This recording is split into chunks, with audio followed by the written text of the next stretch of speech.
Alors pour ceux qui nous suivent en live, bonjour et bienvenue pour cette première conférence de la journée. On va parler de retraite à l'étranger. C'est vrai que vous êtes nombreux, il y a de nombreux Français qui aujourd'hui ont pour projet de partir vivre leur retraite à l'étranger, et puis beaucoup de Français qui vivent déjà leur retraite à l'étranger, mais pour ce type de projet, il faut quand même faire attention à un certain nombre d'éléments, et c'est ce que vont vous faire découvrir nos trois intervenantes, avec tout de suite à ma droite Françoise Julien Degas. Bonjour, vous êtes responsable du pôle relations avec les assurés de l'étranger à la direction internationale de la CNAV, la Caisse nationale d'assurance vieillesse, l'assurance retraite, c'est ça. À côté de vous, Nawel Saïl, chargé de clientèle à la direction internationale de Malakoff Humanis, et à côté, au bout de scène, Aurélie Brière, directrice des affaires juridiques du CLES. Alors, juste pour rappel, pour les micros, il faut les tenir. Bonjour à tous. Sur votre menton. Alors, merci à toutes les trois d'être là avec nous. Alors, ma toute première question, voilà, on ne va pas représenter l'assurance retraite, quand même un petit mot, mais est-ce qu'il est possible de recevoir sa retraite sur un compte à l'étranger aujourd'hui? Oui, c'est possible. Donc, nous payons les retraites françaises dans plus de 150 pays. Donc, autant vous dire que vous pouvez aller sauf les pays effectivement sous embargo ou en guerre, voilà, on ne peut pas les payer. Mais sinon, vous pouvez également conserver, même si vous partez à l'étranger, vous pouvez également conserver votre compte bancaire en France, même si vous résidez à l'étranger. Donc, les retraites sont payées le 9 de chaque mois. Et alors, attention quand même, si vous avez un compte à l'étranger. Il y a le délai. Il y a le délai interbancaire, oui. Oui. Et quelquefois, faites aussi attention aux frais de change qui peuvent s'avérer importants selon les pays. Donc, retraite exportable, attention, petit délai, c'est plus le 9. Mais quelles sont les démarches pour enclencher ce mécanisme ? Alors, avant votre départ, si vous connaissez votre adresse d'avance, vous pouvez nous envoyer un courrier pour nous signaler votre nouvelle adresse, parce que nous avons besoin de savoir où vont nos assurés si nous devons les contacter. On leur envoyait des courriers. Et ça ne se fait que par courrier, le changement d'adresse. Et donc, nous signaler. Courrier, pas Internet. En France, on peut le faire, mais quand on part à l'étranger, non. Il faut le faire par courrier. Vous pouvez aussi nous envoyer vos nouvelles coordonnées bancaires. Et il faudra, lorsque vous arriverez, nous fournir chaque année ce qu'on appelle le certificat de vie. Alors, qu'est-ce que c'est que ce certificat de vie? C'est quoi? C'est la garantie qu'on existe bien? C'est ça. Nous avons besoin de savoir que nos assurés sont toujours en vie pour continuer à leur payer leur retraite, parce que dans certains pays, on n'a pas la certitude que nos assurés soient toujours vivants. C'est une lutte contre la fraude. Mais c'est un document qui est facile à remplir et qui peut s'envoyer de quelle manière? Alors, le certificat de vie va vous être demandé une fois par an. Vous devez le faire compléter par les autorités locales. Alors, nous avons sur notre site une carte du monde interactive. Il suffit de cliquer sur le pays dans lequel vous êtes et vous avez toutes les autorités locales qui vous sont déroulées. Le site de l'assurance retraite. Voilà, sur le site de l'assurance retraite, oui, tout à fait. Donc, vous pouvez le recevoir, ce certificat de vie, soit par courrier, soit par le site, enfin sur le site. Mais à l'étranger, quand on est à l'étranger, des fois ça dépend où on est installé. Oui. La Poste, c'est pas. C'est vrai. On critique parfois la Poste française, mais oui, international, ça peut être long. Oui, ça peut être très long, et surtout qu'il y a des délais effectivement pour les renvoyer. Donc je vous incite vraiment à vous inscrire sur le site de l'assurance-retraite.fr pour toutes les démarches concernant le certificat de vie, qui est beaucoup plus rapide que par voie postale. Alors, ce certificat de vie est très important parce que si nous ne le recevons pas dans les délais impartis, puisque vous avez 3 mois pour le retourner, toutes les retraites sont suspendues. Donc, c'est important de le renvoyer dans les délais. Donc gardons un lien avec notre assurance retraite. Mais d'une manière générale, quand on part à l'étranger, on a le droit de toucher toutes les prestations, toutes les pensions qu'on recevait. Il y a des choses, j'imagine qu'il y a certaines allocations qui doivent être supprimées. Oui, alors la retraite personnelle, la retraite que chaque salarié peut recevoir, la retraite de réversion est exportable. En revanche, attention, lorsque vous êtes en France, vous percevez ce qu'on appelle l'allocation de solidarité pour les personnes âgées, qui est l'ASPA. C'est une allocation qui n'est pas exportable. Donc, dès que nous recevons une adresse à l'étranger, vous saurez que votre retraite sera suspendue, enfin l'allocation, l'ASPA sera suspendue. Vous continuerez à percevoir la part de retraite personnelle ou de réversion, mais l'ASPA sera suspendue. On ne peut pas percevoir l'ASPA à l'étranger. C'est la seule ou il y en a d'autres Non, c'est la seule. D'accord. Voilà, alors, bon, j'espère que vous êtes un petit peu rassurés. Il y a d'autres points que vous vouliez aborder, qu'il faut alerter, mais le temps passe, il faut qu'on puisse échanger, parce que l'intérêt, c'est justement... Oui, alors, j'insiste vraiment sur le certificat de vie qui est important.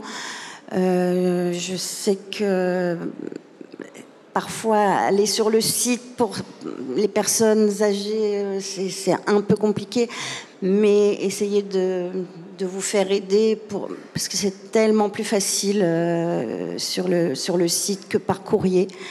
Et on sait que dans certains pays, la poste ne fonctionne pas du tout. Voilà, il faut se méfier de la poste à l'étranger. Donc, garder un lien avec l'assurance retraite, c'est quelque chose de clé. Le certificat de vie, c'est la pièce essentielle. Alors là, on vient de parler retraite, mais vous l'avez entendu tout à l'heure, Pauline Carmona a insisté sur la question de la protection sociale. Il faut savoir comment ça se passe, quels sont les régimes, quelle est la protection que vous pouvez avoir à l'étranger. Et là, Aurélie Brière, je sais que c'est votre expertise au CLES. En 2 mots, le CLES... Alors, rebonjour à tous. Oui, le CLES, c'est le Centre des liaisons européennes internationales de sécurité sociale. C'est un organisme pivot en France qui a plus de 60 ans d'existence. Notre mission, c'est de vous informer lorsque vous passez d'un système de protection sociale à un autre, lorsque vous êtes en situation de mobilité internationale, et de manière à informer sur la continuité de vos droits lorsque vous êtes en situation d'expatriation, que ce soit de manière temporaire ou prolongée. Nous sommes là aussi au CLES pour veiller à la bonne application des accords internationaux de sécurité sociale. Alors, j'ai un petit problème parce que je regarde si on a des questions qui arrivent déjà. Mais concrètement, quelles sont les questions qu'il faut se poser quand on va partir à l'étranger pour vivre sa retraite? Alors, l'une des questions qu'on se pose quand on va vivre sa retraite à l'étranger, c'est si je tombe malade, qu'est-ce qui va se passer? Alors, il faut d'abord savoir si vous allez être en résidence ou en séjour dans le pays étranger. Quand je parle de résidence, c'est quand vous êtes résident de plus de 6 mois, et séjour temporaire, on parle de vacances, séjour temporaire. La deuxième question à se poser, c'est dans le pays où je vais aller vivre ma retraite, est-ce qu'il y a un accord de sécurité sociale? Alors, on va distinguer 3 grandes zones. Vous avez la zone de l'Union européenne, avec également les pays de l'UE, donc l'Islande, le Norvège et le Liechtenstein, et puis la Suisse, ce qu'on appelle un grand bloc Union européenne, où là, vous avez les règlements européens de coordination qui s'appliquent. Ensuite, vous avez un deuxième bloc. Ce sont le réseau conventionnel, ce sont les conventions bilatérales de sécurité sociale. Il y a environ 42 conventions bilatérales de sécurité sociale. Ce sont des accords bilatéraux, comme le nom l'indique, donc c'est de pays à pays. Ces accords sont unilatéraux et donc ils sont spécifiques à chaque pays. Donc il y en a quand même 42, hein, vous voyez, la France a quand même un réseau conventionnel le plus élargi, donc on couvre quand même une bonne partie de la planète. Et enfin, nous avons bien sûr les décrets de coordination hein, qu'on inclut dans ces conventions bilatérales de sécurité sociale. Et enfin, vous avez le dernier bloc où il n'y a pas encore d'accord de sécurité sociale. Alors aujourd'hui, c'est l'image hein, à l'instant T. Cette image, elle peut évoluer avec le temps puisque la France est toujours en action pour conclure de nouveaux accords de sécurité sociale. Elle négocie avec des pays partenaires qui ont envie aussi de négocier avec la France pour étendre encore plus le réseau conventionnel et pour permettre une meilleure coordination et une protection de vos droits quand vous partez à l'étranger, là, en l'occurrence à la retraite, mais pour d'autres personnes quand ils vont travailler ou poursuivre leurs études, etc. Alors, je vous propose d'essayer de voir un petit peu par zone comment ça se passe. Alors, la plus simple, l'Europe, parce qu'il y a une majorité de Français quand même qui vont s'installer en Europe. Peut-être pas les retraités, on aime bien les l'Espagne, le Portugal, exotiques. Je sais qu'il y a beaucoup de retraités en Thaïlande, mais parlons Union européenne. Comment ça se passe si on vit sa retraite en Europe? Alors, dans l'Union européenne, vous allez avoir plusieurs situations. Première situation, vous percevez une retraite du régime français, vous partez vivre votre retraite dans un pays de l'Union européenne. On prend un exemple, vous partez vivre votre retraite en Espagne. Vous ne travaillerez pas en Espagne, vous ne percevrez pas de retraite du régime espagnol, vous avez juste votre retraite française. Qu'est-ce qui va se passer? Dans ce cas-là, vous restez affilié du régime de sécurité sociale français. Avant votre départ, vous allez auprès de votre caisse d'assurance maladie, vous allez demander, donc vous allez conserver votre carte vitale, vous allez demander ce qu'on appelle un formulaire S1. Ce formulaire S1, vous devrez le présenter à la caisse maladie de votre lieu de résidence, et ce qui vous permettra de bénéficier des soins sur place. Évidemment, si vous tombez malade sur place, vous n'allez pas faire le voyage à chaque fois en France. Hein, voilà. Donc vous pourrez bénéficier des soins sur place. Et vous aurez une carte européenne d'assurance maladie qui vous sera également délivrée par le régime français pour vos soins dans les autres pays de l'Union européenne. Par exemple, vous dites, bah voilà, moi je pars vivre en Espagne, et puis bah, cet été, j'ai envie d'aller en vacances en Italie, je tombe malade en Italie, j'aurai ma carte européenne d'assurance maladie française délivrée par le régime français. Là, vous êtes dans la situation 1. Vous êtes en Espagne, vous dites, bah moi, je reviens en France parce que j'ai envie de voir mes enfants, mes petits-enfants, parce qu'ils sont restés en France, voilà. Et puis, lors de mon séjour chez mes enfants, mes petits-enfants, je tombe malade. Qu'est-ce qui se passe? Vous êtes toujours affilié au régime de sécurité sociale français, donc vous bénéficiez des soins du régime de sécurité sociale français, vous avez votre carte vitale. Que ce soit pour des soins urgents ou des soins programmés, d'accord ? Vous pourrez donc bénéficier évidemment des soins du régime local, donc là en l'occurrence dans mon exemple c'était espagnol. Vous partez avec vos ayants droit. C'est possible que vous partez avec des enfants, hein. Vous ayez des enfants mineurs, ils pourront bénéficier aussi du régime de protection sociale espagnol, également de votre conjoint. Attention, la notion d'ayant droit, c'est la notion telle que la législation de l'état de résidence. Il faut savoir que chaque pays a sa propre législation. Quand on dit une coordination, on ne dit pas une harmonisation. C'est-à-dire qu'on coordonne des systèmes de sécurité sociale entre eux. Chaque pays a sa propre législation. Nous avons une définition des ayants droit. L'Espagne, en l'occurrence, dans mon exemple, peut avoir une autre définition des ayants droit par rapport à l'âge. Voilà, donc il faut le savoir, c'est selon la législation du pays de résidence. Et puis, vous aurez une cotisation d'assurance maladie sur votre retraite, 3,2 et 4,2 sur la retraite complémentaire.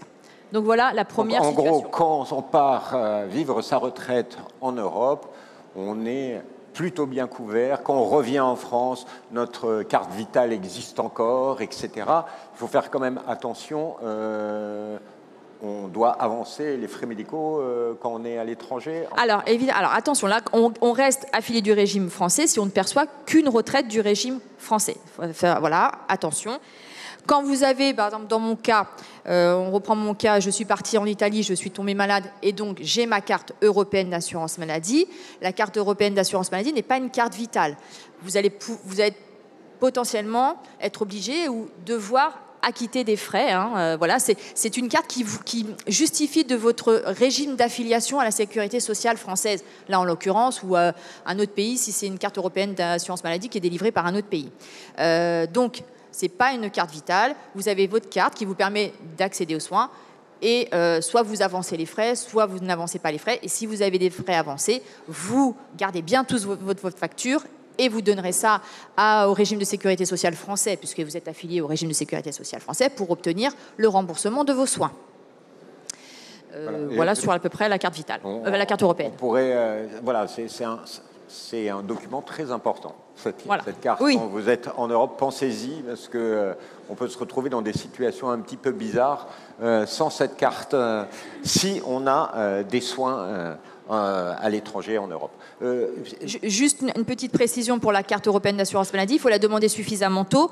Aujourd'hui, par exemple, vous êtes encore retraité, vous vivez en France. Demain, vous dites, tiens, je pars en vacances dans un pays de l'Union européenne. Il faut demander votre carte européenne assez tôt par rapport à votre départ. Si vous dites, ah bah tiens, j'ai une opportunité sur lastminute.com par exemple et je veux partir dans les 15 jours, pas d'inquiétude, on vous délivrera un certificat provisoire de remplacement qui fera office de carte européenne d'assurance maladie si vous n'avez pas eu le temps de le demander suffisamment tôt. Alors intéressons-nous au régime de protection que nous pouvons bénéficier, dont nous pouvons bénéficier quand on est dans ces pays rouges, là où il y a les accords bilatéraux.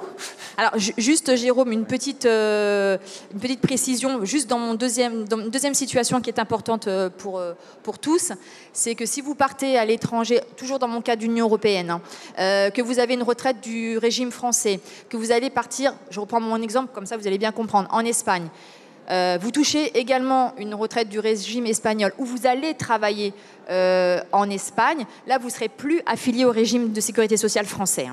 Vous n'aurez plus de carte vitale. Vous serez affilié au régime de sécurité sociale espagnol. Le critère qui prime, c'est soit l'activité professionnelle, soit le fait que vous avez une pension du régime de résidence.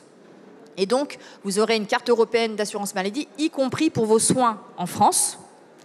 Et si vous avez besoin de soins programmés, vous devrez avoir une autorisation préalable de l'Espagne avec un formulaire S2. Voilà, c'est important de le savoir quand même qu'il y a une différence si on est seulement uniquement au régime français ou si on a deux prestations où on va travailler dans le pays de résidence. Voilà, dès qu'on a une activité, le statut Exactement. change, donc vous retrouvez comme un salarié lambda. Exactement. Vous n'avez plus le statut de retraité à l'étranger, mais d'expatrié, de travailleur expatrié.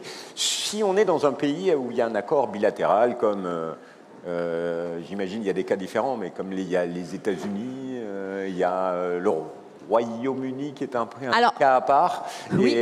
Mais est-ce que tu peux nous décrire ce qui se passe en matière de protection sociale et de santé dans ces pays-là? Alors, le Royaume-Uni, il faut vous dire, vous êtes dans la même situation que l'Union européenne. Il y a eu le Brexit, mais le Royaume-Uni, il restait quand même s'il est parti de l'Union européenne, on applique toujours, on applique un autre accord de sécurité sociale, mais qui est l'équivalent des règlements européens de coordination. Donc, finalement, c'est comme si, en matière de maladies, ils n'étaient pas vraiment sortis de l'Europe. Donc, pas d'inquiétude. Au Royaume-Uni, on est dans la même situation que pour les pays de l'Union européenne. pour les pays avec un accord de sécurité sociale, alors là, c'est un petit peu plus compliqué. Hein, voilà, hein, on ne peut pas faire simple. Alors, vous avez, comme je l'ai dit tout à l'heure, plus de 40 accords de sécurité sociale, mais peu qui ont des dispositions en matière de coordination de soins de santé. Vous pouvez le voir à l'écran, hein, ça tient quasiment dans les doigts de ma main. Voilà, il y en a peu. Alors, qu'est-ce que ça veut dire? C'est que ces pays avec les conventions qui sont listées derrière moi prévoient des dispositions en matière de droit de santé qui vous permettent d'accéder aux soins du régime local et de bénéficier de soins quand vous revenez en France. Voilà. Donc, il faut bien l'avoir en tête. Et comme le dit Jérôme, il parlait des États-Unis. Si vous regardez, les États-Unis ne font pas partie de ma liste des pays ayant des soins pour les pensionnés. Et pour autant, il y a un accord avec les États-Unis. Donc, conseil, quand vous partez dans un pays hors Union européenne, il faut regarder le pays et voir s'il y a des dispositions en matière de soins de santé, y compris, même s'il y a une convention, ce n'est pas toujours le cas. Mais concrètement, toutes ces informations, je les trouve sur le site du CLES. C'est là qu'on peut avoir toutes ces informations, ou le site, j'imagine, du ministère des Affaires étrangères.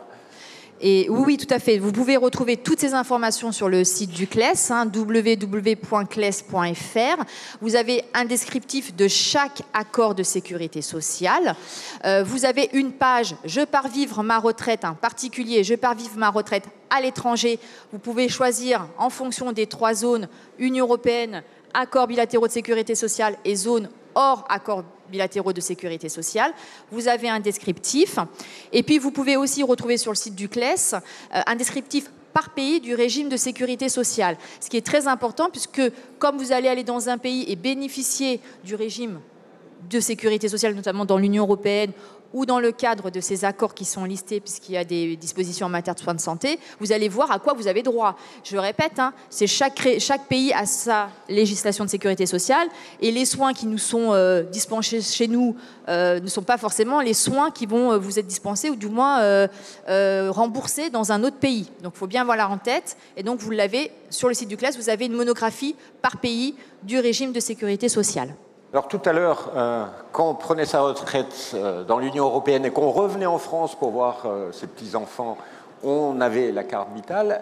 Dans ces pays-là, s'il y a cet aller-retour, il y a toujours cette protection, il y a des cas particuliers? Alors, je reprends mon cas. Vous avez cette protection. Attention, si vous avez une pension du régime français avec plus de 15 ans d'assurance. Hors ces catégories, vous ne bénéficiez pas de droit de soins de santé, enfin de soins par le régime français. Donc oui, il y a des conditions, effectivement. C'est pas parce que vous êtes français que vous revenez et que vous avez automatiquement des soins. Il faut avoir une pension de durée d'assurance de minimum 15 ans. Donc, je schématise, si j'ai fait toute ma carrière à l'étranger, hors Union européenne, etc., si je reste et je passe ma retraite dans un autre pays, si je reviens en France, je n'ai pas droit à la sécurité sociale. Non, exactement, Jérôme. Voilà, donc il faut faire attention, mais j'imagine qu'ici, nous avons une majorité de Parisiens, mais en tout cas pour ceux qui nous suivent sur Internet, c'est important de le savoir. Alors, là, c'est les pays avec les accords bilatéraux. Quand on est sur tous les autres pays, et j'ai vu sur la carte que, par exemple, la Thaïlande n'était pas concernée, qu'est-ce qui se passe? Alors là, il n'y a pas de... Effectivement, avec un certain nombre de pays, nous n'avons pas encore d'accord de sécurité sociale. Dans ces pays-là, vous n'êtes plus affilié au régime français, vous ne bénéficiez pas du régime de sécurité sociale local, et dans ces cas-là, il faut vous prendre une assurance privée, ou une assurance, voilà, pour que vous puissiez avoir accès aux soins. Exactement. À côté de vous, il y a celle qui a une solution pour vous, c'est Nawel Saïl, avec la caisse des Français de l'étranger. Alors, est-ce que vous pouvez nous expliquer rapidement ce qu'est la caisse et quelles prestations vous proposez? Oui. Oui, bonjour à tous. Donc effectivement, comme il a été évoqué précédemment par mes collègues, il est possible de transposer le système français à l'étranger puisqu'il y a des accords bilatéraux.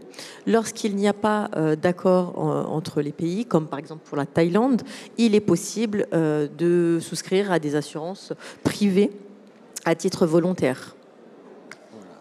Donc, c'est-à-dire, quand est-ce que je dois faire appel à la CFE? Parce que même qu'on vit sa retraite en Europe, on peut cotiser et faire appel à la Caisse des Français de l'étranger. Tout à fait. Donc la Caisse des Français de l'étranger, l'organisme de sécurité sociale pour les Français qui partent vivre, travailler, étudier, passer leur retraite à l'étranger.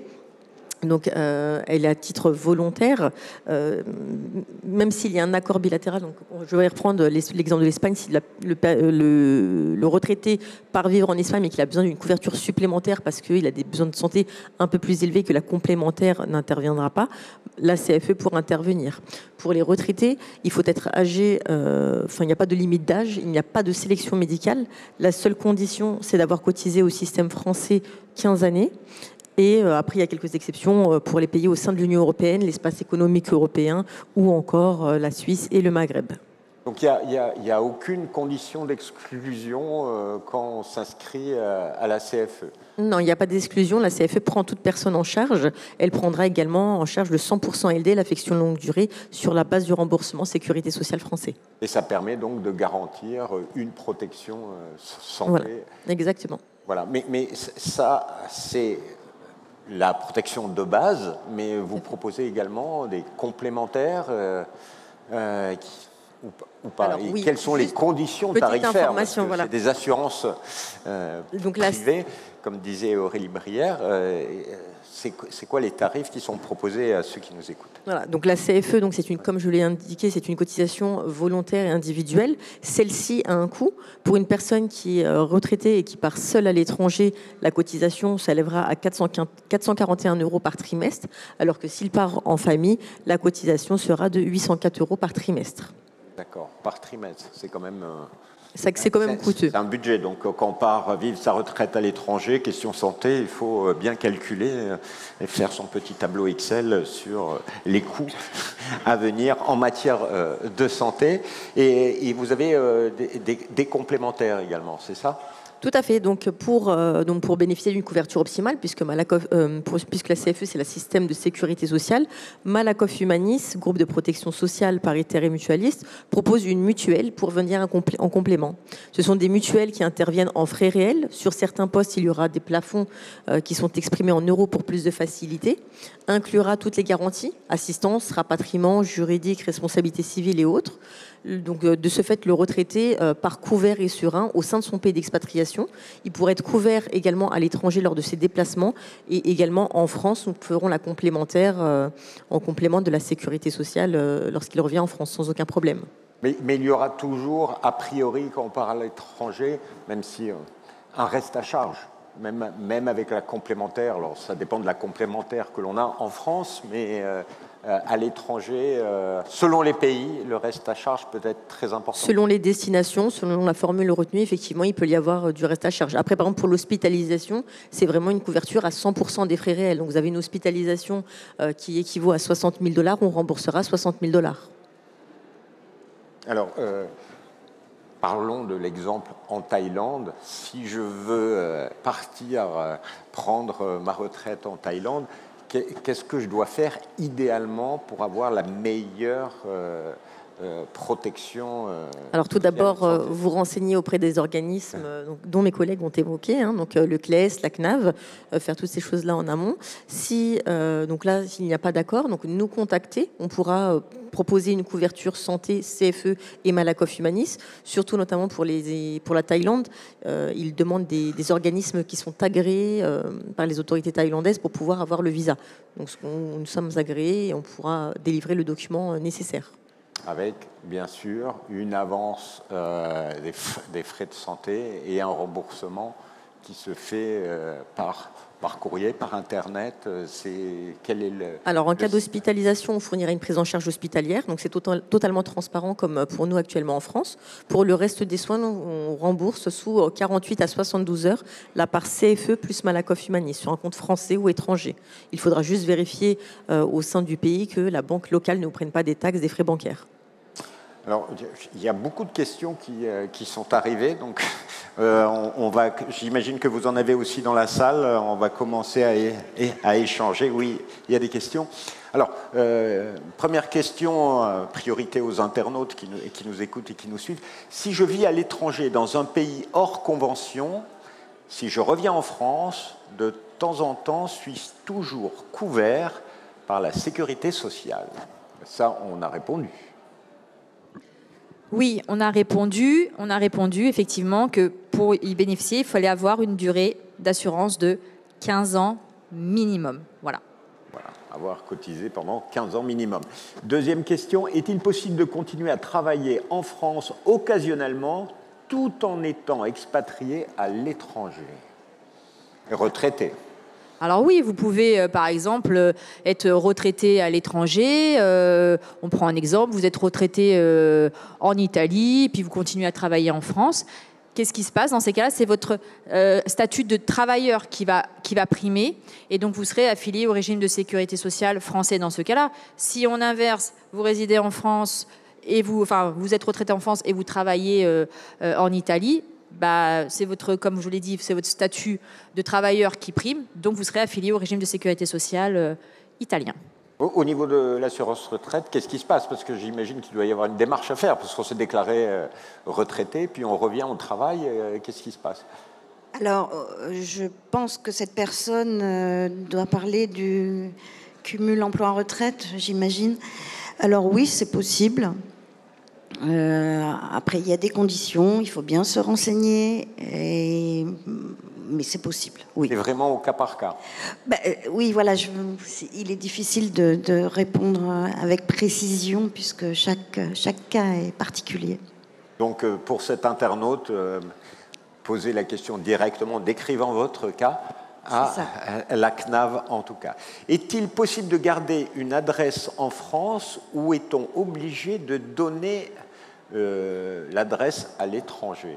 Voilà. Le cumul des adresses, comment ça se passe? Alors, non, si on vit à l'étranger, qu'on est retraité, on n'a pas intérêt à garder une adresse en France. On a besoin de pouvoir contacter nos assurés à l'étranger. Je sais que certaines personnes le font, mais non, quand on part à l'étranger, vivre à l'étranger, il faut le signaler et nous donner la bonne adresse. On ne garde pas d'adresse en France. C'est important. Oui, c'est important, je complète ce que dit Françoise.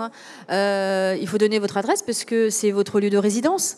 Et c'est ça qui va aussi déterminer... Résidence principale. Voilà, résidence principale qui détermine aussi, si vous êtes en résidence et pas en séjour temporaire, qui détermine votre régime d'affiliation de sécurité sociale, votre statut.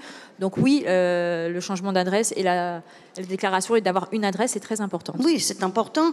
Après, il faut faire une différence entre la résidence fiscale et la résidence où on vit effectivement, parce que on peut résider physiquement à l'étranger, mais continuer à avoir sa résidence fiscale en France. Donc, ce sont deux notions différentes, mais l'adresse physique doit être signalée. Il y a beaucoup de retraités qui jouent sur 6 mois un endroit, 6 mois un autre. Est-ce que c'est une mécanique particulière pour vous, que ce soit au niveau de la CNAV et peut-être la Caisse des Français de l'étranger? Mais il faut choisir. Hein. On n'a qu'une résidence, c'est 6 mois et 1 jour, donc voilà, il faut choisir. Il en faut une. Et étudier en fonction des accords bilatéraux et même au sein de l'Union européenne, ça peut-être... Alors oui, au sein de l'Union européenne, je vous l'ai dit tout à l'heure, il faut toujours avoir en tête que chaque régime de sécurité sociale est indépendant, souverain, chaque pays est souverain. En matière de sécurité sociale, on coordonne, on n'harmonise pas. Donc il faut toujours avoir en tête qu'il faut aller sur le site du CLES, voir les différents régimes de sécurité sociale. Mais au sein de l'Union européenne, vous avez quand même une couverture qui est globalement assez importante et assez équivalente. Donc, voilà. Il ne nous reste plus que 10 minutes. Donc, c'est à vous de poser les questions à nos expertes ici présentes. Lola, une première question là. Après, il y a au premier rang pas mal de questions. Oui, bonjour. Alors, petite question, deux même. On va prendre l'exemple d'un retraité qui veut s'installer au Maroc. J'ai vu qu'il y avait une convention bilatérale entre les deux pays. concrètement, au niveau de la sécurité sociale française, est-ce qu'on doit se désinscrire de la sécurité sociale française pour pouvoir s'inscrire? Parce que j'ai vu qu'il y avait une caisse nationale de sécurité sociale au Maroc. Donc concrètement, comment ça se passe et la différence entre le CNSS et le CFE? Alors, oui, vous avez bien un accord de sécurité sociale avec le Maroc qui prévoit bien une coordination en matière de droits à soins de santé. Si vous partez, vous êtes retraité du régime français, vous partez vivre au Maroc. Avant de partir, il faut aller à votre caisse primaire, enfin votre caisse d'assurance maladie, ça dépend de quel régime vous relevez, si c'est régime général, caisse primaire, si c'est la MSA, enfin voilà, en fonction du régime. Et vous allez demander un formulaire que vous allez présenter au régime de sécurité sociale maladie marocain, effectivement à la Caisse nationale de sécurité sociale marocaine, et vous pourrez bénéficier, si vous remplissez les conditions des soins au Maroc, du régime local du Maroc. Donc il y a un formulaire, il y a une démarche à faire avant de partir pour que vous puissiez vous inscrire au régime de sécurité sociale marocain. Et la différence du coup entre CFE et CNSS? Alors, donc là, la différence, c'est que ce sont deux régimes de sécurité sociale totalement différents. Donc, les bases de remboursement sont différentes. Donc, la CFE se base sur des taux de remboursement quasi similaires à la caisse primaire d'assurance maladie, vous couvrira au Maroc et également partout à l'étranger. Voilà. Alors, il y a plein de questions. Est-ce que le micro peut aller au premier rang? J'avais dit, OK, après, on ira là. Allez-y. Oui, bonjour. Alors, un petit cas particulier. Avec mon épouse, nous sommes retraités de Monaco. D'accord. Et nous habitons aujourd'hui en France. Et nous sommes du coup affiliés à la sécurité française, sécurité sociale française. D'accord.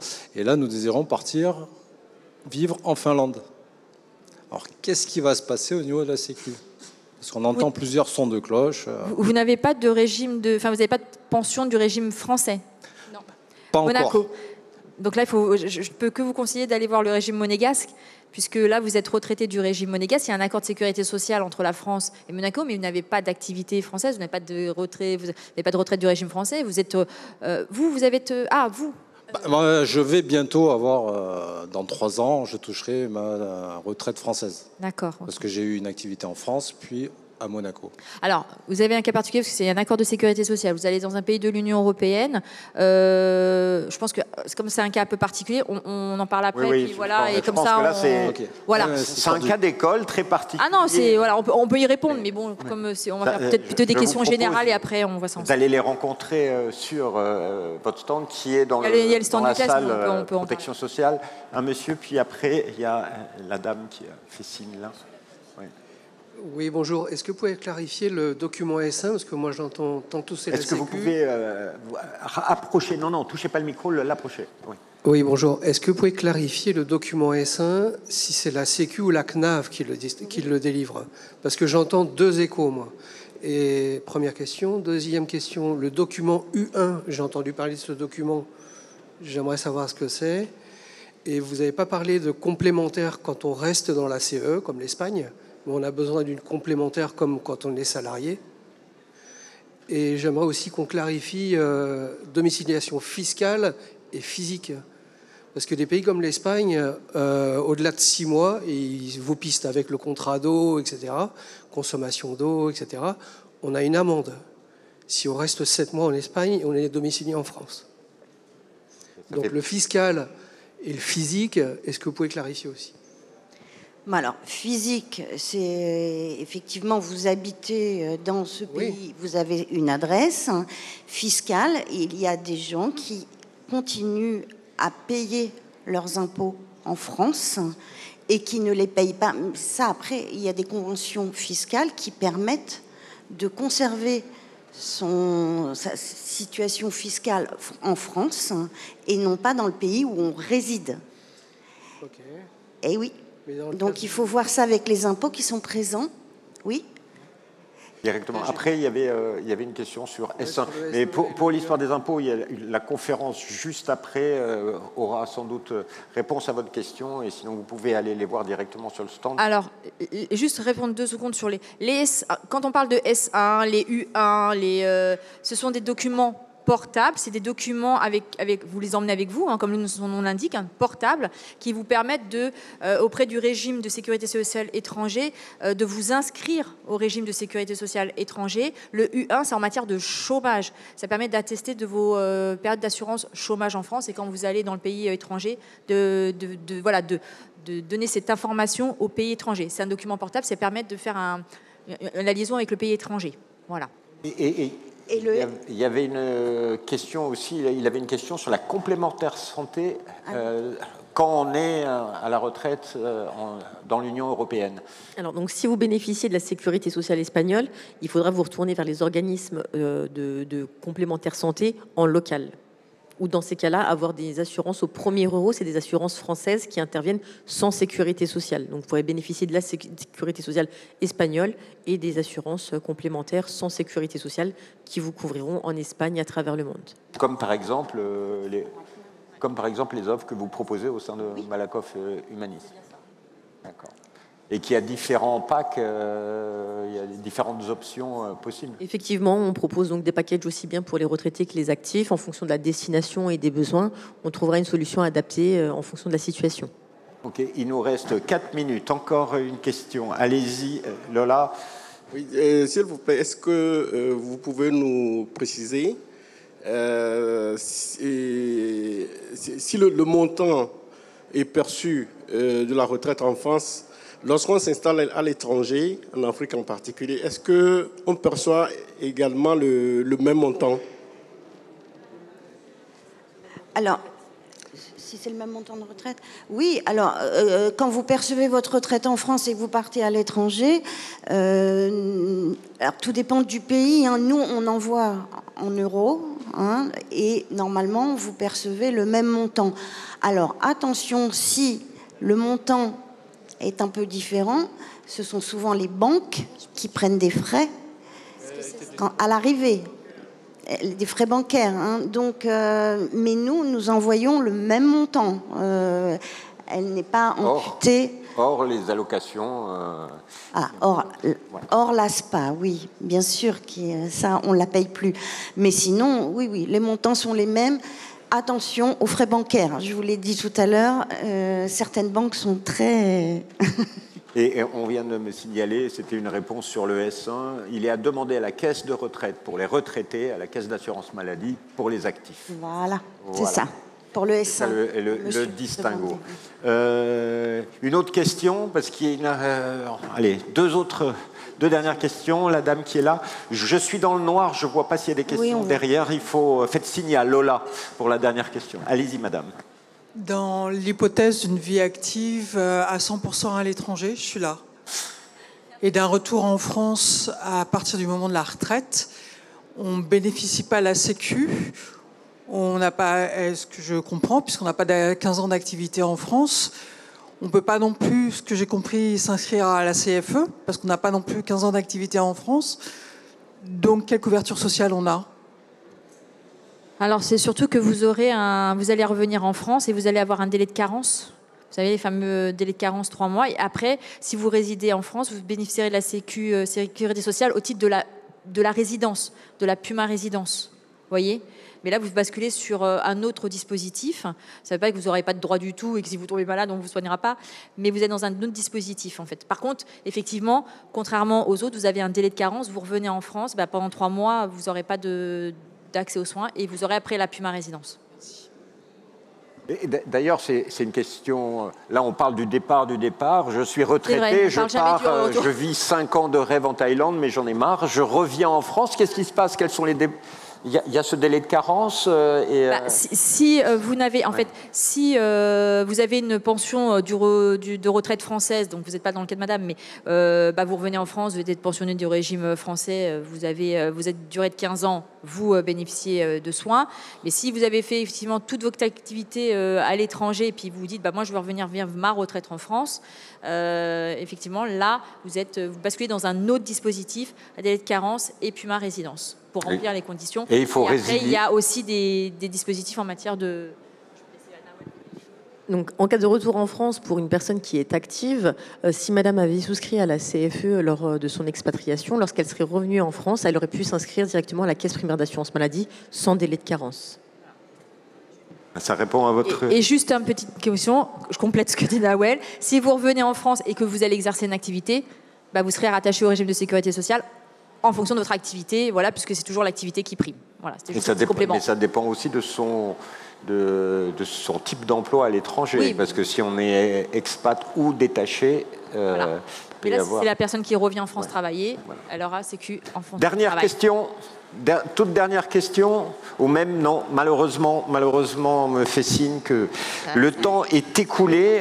Merci en tout cas à toutes les trois pour ces informations. Vous pouvez aller poser directement d'autres questions, des questions plus on a des concrètes, stands, hein, donc vous pouvez nous retrouver sur les stands qui sont dans la salle protection sociale. Quant à nous, on prend une courte pause avant la conférence suivante.